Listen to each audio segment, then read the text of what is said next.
trying my hardest to deal with this pain. It's a struggle. It's a struggle every day. Right now, the intensity isn't so bad. Um, it was earlier. Earlier, it was almost as worse as it was on Tuesday. Um, and it was a very low point. I was almost tempted to go back to the ER, but I remained calm and I took my medicine and I just kind of laid down and just kind of surrendered myself to the pain, um, and just let it wash over me, so to speak. And I laid down and just went to sleep. And I woke up and I think it's like 2 or 3 in the morning now, and I feel a little bit better.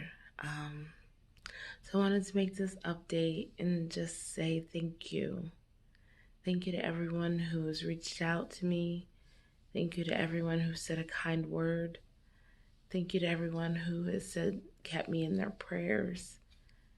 And just thank you to everyone in general who's been wishing me well. I can't do this without support.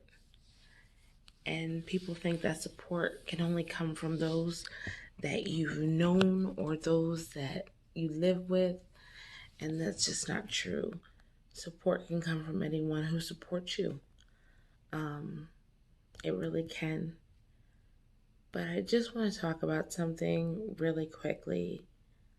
I'm still getting comments that are like, I wish I could stay in bed all day. No, you don't. It's not fun. It's not a good time. I don't lay down because I'm lazy. I don't lay down because I don't have the desire to get up. I don't lay down because I don't want to be productive. I don't lay down because I don't want to work. I don't lay down because it's enjoyable. I lay down because my body can't stand standing up. I lay down because it's too painful to walk. I lay down because sometimes it's even too painful to sit up. Don't do that. If you're talking to someone who's chronically ill, don't say those words. They're hurtful. You may think of them as just words. You may think of them and think of your busy schedule and your busy life, and you don't mean it hurtfully.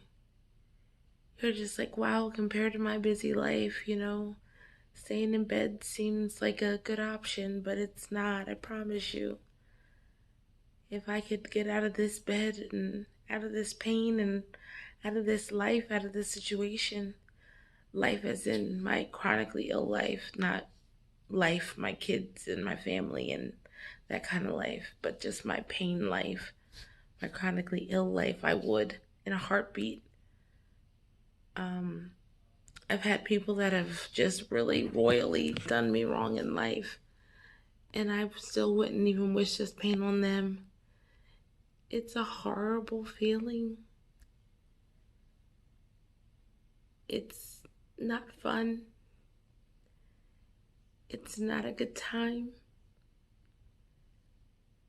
Just in the last few days, I've had at least 7 people that have said to me, oh, it must be nice to stay in bed all day. Oh, I wish I could stay in bed all day. And it's funny because I told my oldest son I had to vent to someone. So I vented to my eldest son.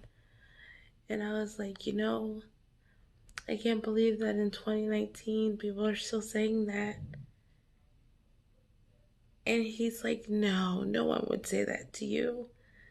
They have to know by now, that it's not just about you. It's about your family too. Do they think that your family wants to see you in bed and not be able to help you, not be able to take away your pain, and having to see you writhe in pain and cry out when you move. And I'm like, I don't know why they do it. And sometimes it brings a tear to my eye. Trying not to cry right now. Just because I want people to understand that being chronically ill is hard. I started this channel to give it insight into what it's like to be chronically ill. I didn't start it for sympathy. I didn't start it to feel sorry for myself. I didn't start it because I wanted people to feel sorry for me. There's a fly buzzing around my face and on me. I did it so that people could get an insight on what it's like to be chronically ill. How one day you can have an okay day and you can get up and clean and be productive, and the next day you could go be in the hospital or be stuck in bed or put on bed rest. Sometimes I will be okay and then I start feeling ill and I'll call my doctors and they're like, oh, you're back on bed rest. And back to the bed I go until I see them and they take me off. Or they'll be like, no driving. And I'm like, okay. Until further notice. And I'm like, okay. That's what my life is like. My life isn't just spent eating in bed. It's not spent just watching TV in bed or reading books in bed. Although I do these things, yes. I do these things to pass the time. Not gonna lie. I play games on my phone. I talk to friends. I talk to my family. I read books. I read blogs. I watch YouTube videos. I watch cleaning videos. I watch inspirational videos, funny videos, dog videos. I watch movies with my husband and my kids. I watch TV. I do all these things, yes, just to pass the time. But I would rather be out. I've said this many times. I used to be an EMT. I had finally, after being a teenager and, early 20s, trying to figure out what I was meant to do, I finally found what I was meant to do. And I had goals. I wanted to be an EMT, and then I wanted to be a firefighter. And ultimately, I originally wanted to be a smoke jumper. They're the people that when there's wildfires, they jump into the wildfire and fight from the inside. But then I met my husband and he was like, absolutely not. So then I decided I wanted to be a flight medic. And then I got sick. And just like that, every dream that I had for myself, every plan that I had, gone. Imagine working towards something for years just for it to be snatched away in the blink of an eye because your body is fighting your body. So when people say things like, I wish I could lay in bed all day, I wish I could have your life. I wish I could go back to work. Have plans. I had plans. I have found my calling. I have found my career. I have found something that I was good at. I got to help people. That's what I'm good at, helping people. And just like that, it was gone. And I suffered horrible depression in the beginning. Horrible. Because I couldn't believe that it was gone. I had my baby, so it made it a little bit easier because I have these two little bundles of joy and a little 7-year-old to take care of, and it made it a little easier because I was there for every moment, every tear, every smile, every laugh. I was there for it. So chronic illness afforded me the opportunity to be there. That's the bright side. I like to look at the bright side because if you look at the realistic side as a whole, it's horrible. Since 2006, 2007, I've had over 15 surgeries. So many medical procedures, I can't even count. So many injections in my back and my hips, I can't, there is no number. I've had over 5, 6 lumbar punctures with no end in sight.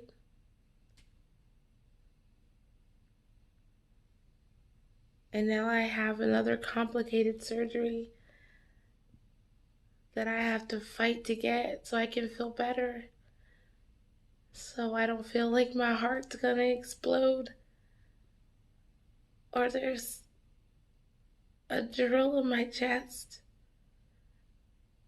And while I'm fighting this horrible pain, I have to fight people who say things like, I wish I could stay in bed all day. No, you don't. You may wish you could have a break, and that's okay. But don't wish it at my expense or someone else who's chronically ill's expense. That's not okay. It just makes us feel worse. And we already feel worse. We already feel like we're a burden sometimes.